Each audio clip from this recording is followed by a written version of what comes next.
So I don't have all my stuff at the new house yet, and I thought I would do a project with what I had available. I wanted to do something different, so I had some of this epoxy, which I really like, and some wood from a hike while I was in Bryce Canyon.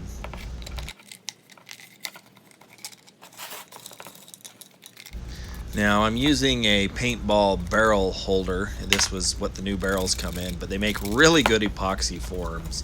I'm sure you can find them somewhere else, but that's where I got them.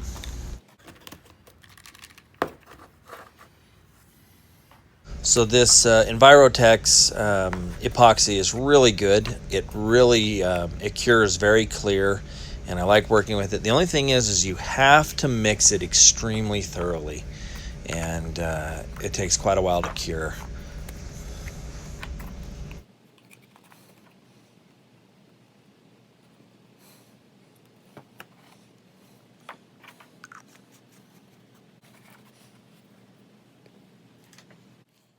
I got some turquoise color. I got all this stuff from Amazon, and all the links will be down below. Everything I use is down below or in my store, and this is really just a simple little project I came up with.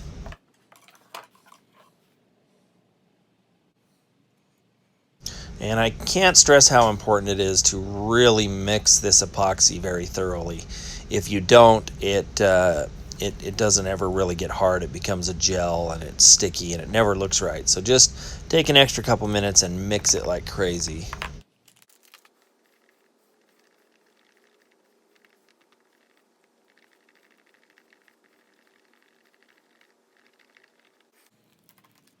And after that, I decided to add a little bit of glitter to make it super pretty for the girls. And this glitter, actually, a little bit goes a long way with either dye. Just a little scoop goes a long way, and you don't need much.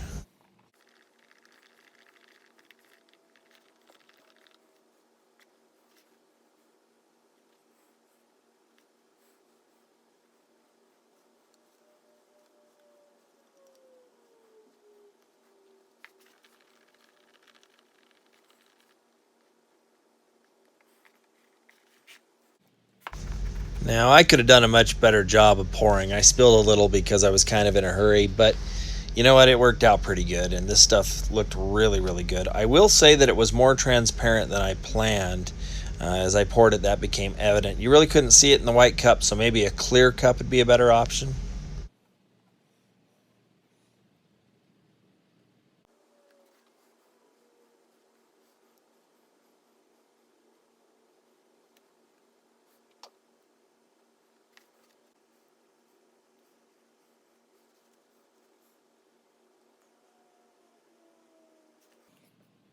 So after I got it all poured, I just kind of shook it around a little bit, let the bubbles come out, put a cap on it, and let it sit for about 3 weeks, and let it cure really, really good.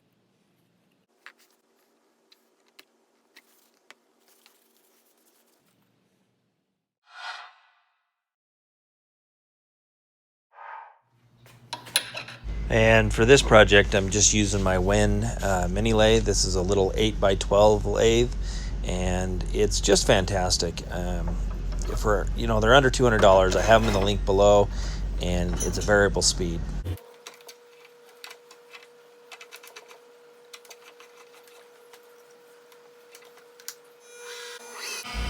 Nice thing about it is a 1 in 8 TPI spindle, so you can use the standard chucks with it, and I've found it to be really invaluable, especially with small precision projects. It's just a really good little machine.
There's a step missing here, and I had just wiped it down with a little water just to clean it off and see how it was looking, and I really liked it.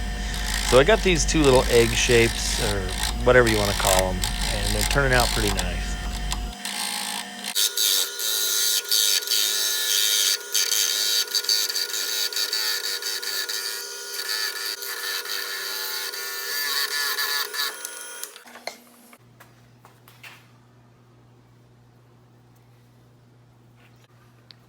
I probably could have done a little better job of shaping, but I really didn't plan ahead, so I went to my standard go-to, which is sandpaper, and just worked them around to really generate the oval shape that I wanted to get rid of the edges. And I used some 200, and then I went to like 400, and then 800, and then I used some steel wool, and then I ended up polishing them a little bit with some car polish.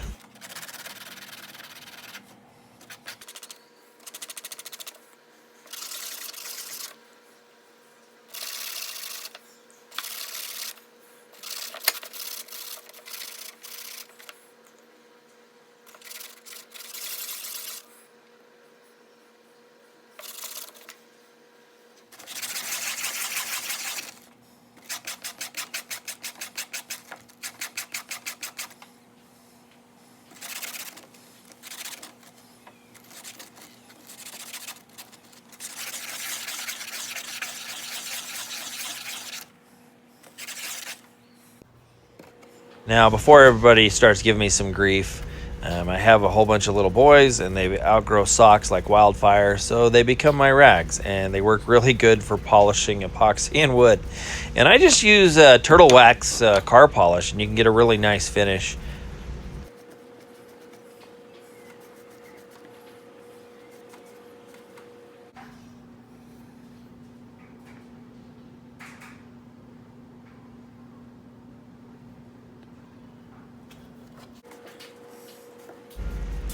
And after some polishing, I actually spent quite a bit of time polishing these, but they took a nice finish. I've done nothing to this wood other than put it in epoxy and spin it. It's a Utah white pine, and it's just a really pretty grained wood.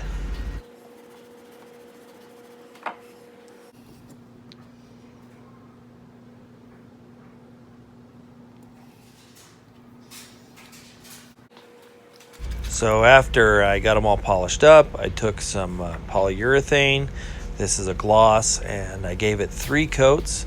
Again, I'm using one of my kids' old socks. I know, but they're clean and they make good rags. So just wiping it down with some polyurethane.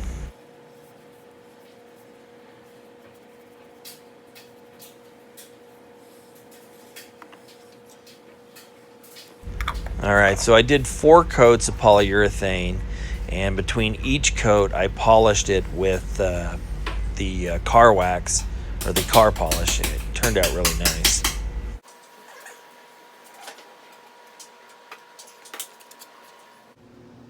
So here's a look after all the coats and after all the polish. And now I'm just going to take a 16-inch drill bit and drill a hole down the middle of these.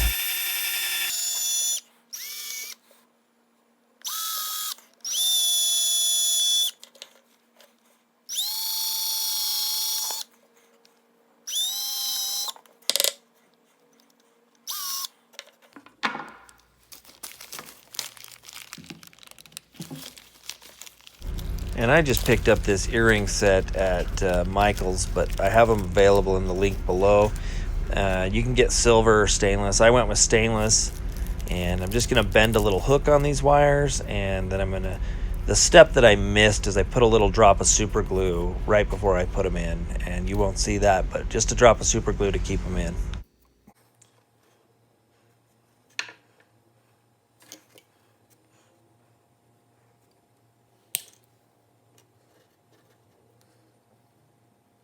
So I ended up cutting these wires in half because they were too long, and then I just bent them bent the edges down so they had a fish hook.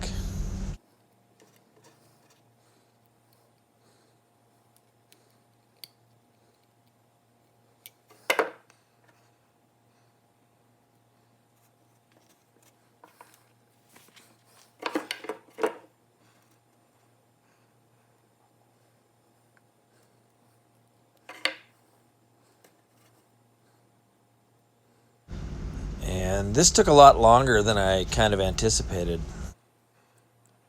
So then I just took the 4 rings per earring and put them together real quick and snapped them into the main earring piece. And then I'm going to hook them to the eyelet on the fish hook.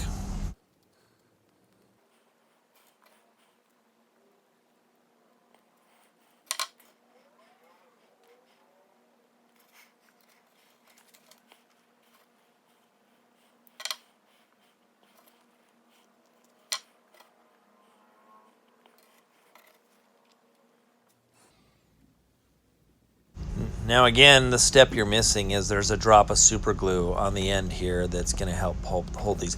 I don't necessarily think you need it. With the fish hook, you kind of had to press them into place, and there was a lot of tension on them, and I think they're going to be in there pretty good, but I did add a drop of glue to each one.